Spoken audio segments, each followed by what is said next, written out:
Hello बच्चों, आज हम पढ़ रहे हैं कृतिका चैप्टर नंबर 1 माता का अंचल, जिसके लेखक हैं शिव पूजन सहाय जी। संकलित अंश में ग्रामीण अंचल और उसके चरित्रों का एक अनोखा चित्र है।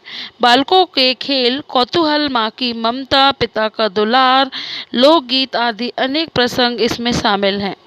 शहर की चकाचौंध से दूर गांव की सहजता को रचनाकार ने आत्मीयता से प्रस्तुत किया है। यहाँ बाल मनोभावों की अभिव्यक्ति करते करते लेखक ने तत्कालीन समाज के पारिवारिक परिवेश का चित्रण भी किया है। अब हम देखेंगे कि इसमें क्या बताया है।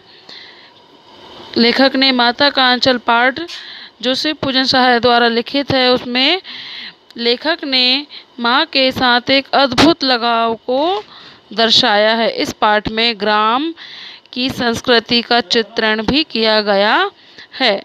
आज के चकाचौंध में बच्चे किस तरीके से खेलते कूदते हैं और इस पाठ के माध्यम से दोनों के बीच का अंतर हम सीखेंगे। कथाकार का नाम तारकेश्वर था। पिता अपने साथ ही उसे सुलाते, सुबह उठाते और नहलाते थे। वे पूजा के समय उसे अपने पास बैठाकर शंकर जी जैसा तिलक लगाते, जो लेखक को खुशी देती थी।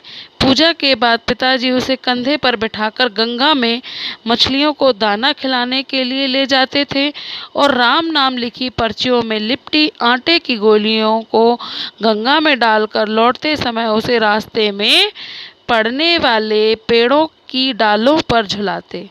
घर आकर बाबूजी उन्हें चौके पर बैठाकर अपने हाथों से खाना खिलाया करते।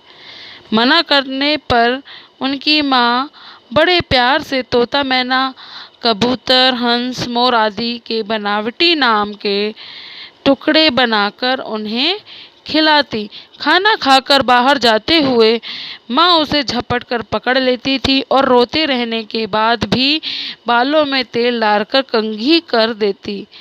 कुर्ता टोपी पहना, चोटी कूदकर फूलदार लट्टू लगा देती थी। लेखक रोते रोते बाबूजी की गोद में आकर बैठ जाते। बाहर आते ही वे बालकों के झुंड के साथ मौज मस्ती में डूब जाते थे। वे चबूतरे पर बैठकर तमाशे और नाटक किया करते थे, मिठाइयों की दुकान लगाया करते थे। घरौंदे खेल में खाने वाली की पंक्ति में आखिरी में चुपके से बैठ जाने पर जब लोगों को खाने से पहले ही उठा दिया जाता तो पिताजी पूछते, भोजन फिर कब मिलेगा। किसी दूल्हे के आगे चलती पालकी देखते ही जोर जोर से चिल्लाने लगते। एक बार रास्ते में आते हुए लड़कों की टोली ने मूसन तिवारी को बुढ़वा बेईमान कहकर चढ़ा दिया। मूसन तिवारी ने उनको खूब खदेड़ा।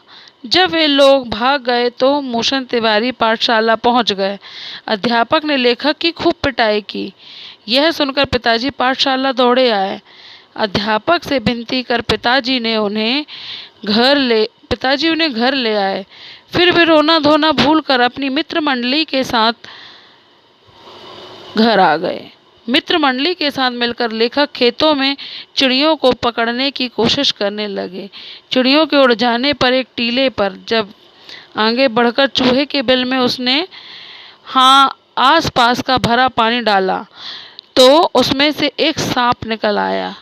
डर के मारे लुढ़क कर गिरते पड़ते हुए लेखक लहूलुहान स्थिति में जब घर पहुंचे तो सामने पिता थे, परंतु पिता के साथ ज़्यादा वक्त बिताने के बावजूद भी लेखक को अंदर जाकर माँ से लिपटने में अधिक सुरक्षा महसूस हुई।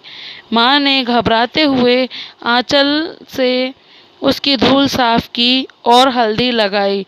इस प्रकार इस पाठ के माध्यम से हमने बच्चों के खेल कूद और गांव के परिवेश में किस तरीके से बच्चे खेलते हैं और अपने चरित्र का निर्माण करते हैं और किस प्रकार माता पिता अपने बच्चों को प्यार करते हैं, उनकी देखभाल करते हैं, ये सीखा। तो बच्चों, इस वीडियो के माध्यम से आप सभी ने क्या सीखा अपने प्रश्नोत्तर में भी लिखेंगे। एक प्रश्न आपको ये दिया जाएगा। ओके, धन्यवाद।